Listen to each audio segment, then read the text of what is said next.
This video is all about how to improve your athletic specific weight training in order to get the most from it. Hello, I'm John Shepherd, and in this short video we're going to follow up on some of the questions that you guys have asked me about various weight training videos that I've recently uploaded. This is a topic that seems to have stimulated quite a lot of debate and interest. The first question comes from Call of Duty Daily Highlights, and he asks whether or not it's better to focus on technique or force generation before, as he puts it, hitting the gym.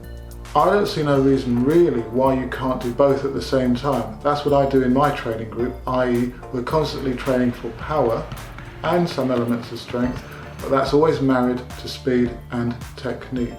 If you train that way, then you're less likely to get a mismatch between what you're doing away from the track or the pit and in the weights room, for example. However, if I did need to make a choice, I'd obviously, and I say obviously, focus on technique, as it doesn't matter how strong you are, if you can't affect a decent long jump takeoff or get into the right positions for sprinting, you're never going to maximize your potential.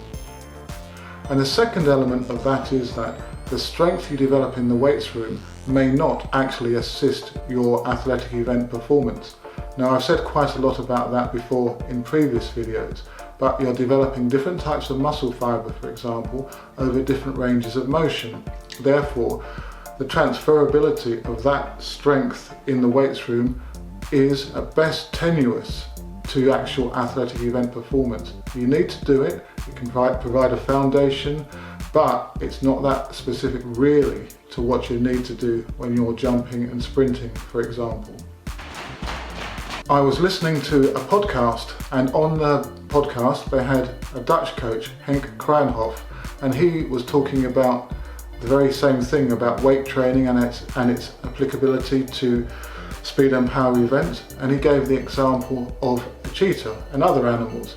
And rather humorously he said, well, do you ever see a cheetah doing weight training?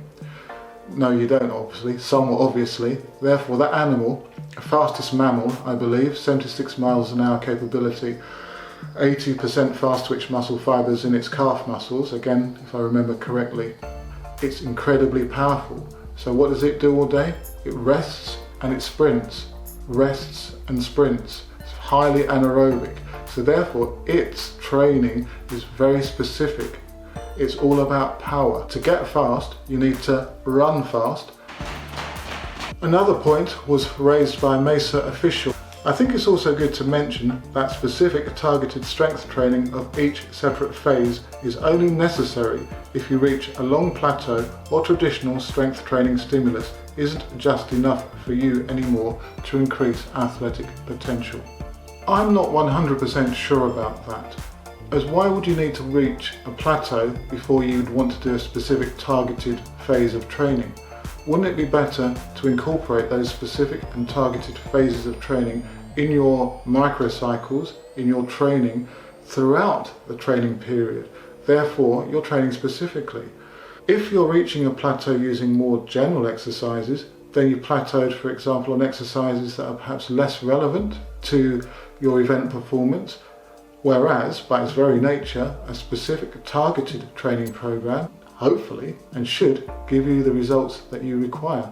Increased speed and power, or at least the opportunity to develop increased speed and power. Following up on those thoughts, if you always do what you've always done, you'll always get the same results. Now, if you're training, shall we say, the optimum way or the right way, you're going to get the right results. But if you're not, and you're training, for example, predominantly concentrically all the time in the gym, then you're not going to develop some of the explosive potentialities that you need to jump further and run faster.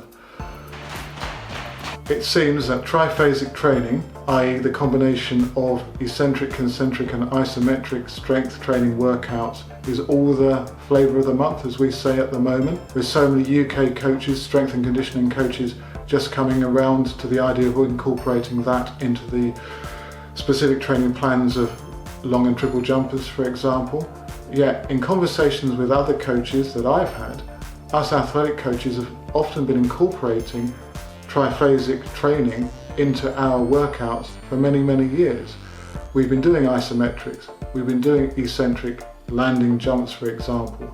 It's just that it's become more, shall we say, packaged recently, and there's a greater expansion of knowledge across the coaching world of the triphasic method, and that the work, as I've referenced before, of Cal Dietz and the triphasic book that he's produced is doing a great deal towards achieving that goal. Oh, and at this point I need to mention that a viewer of the channel, the Bar Roll Experience, hopefully I've got that right, was the guy that turned me on to the triphasic book. So I said I'd give him a shout out in a video, so thank you very much. In another comment, Mesa Official brings up some other very interesting points about weight training for athletic performance. He thinks that after a period of 2 months or so that you need to back off from your weight training. Now, when you don't weight train, your muscle fibre actually reverts back to its default setting. That's what most of the sports science indicates. Your type 2B fibres potentially can be less targeted by weight training. Depends on what the loading that you lift. But let's keep it simple at the moment. Prolonged weight training, usually, because of the fact that you can't move the weight that quickly, therefore the speed is not akin to what you'd be doing when you're sprinting or jumping, targets the type 2A fibres. Research indicates that you get a sort of an overshoot phenomenon when you don't train with weights.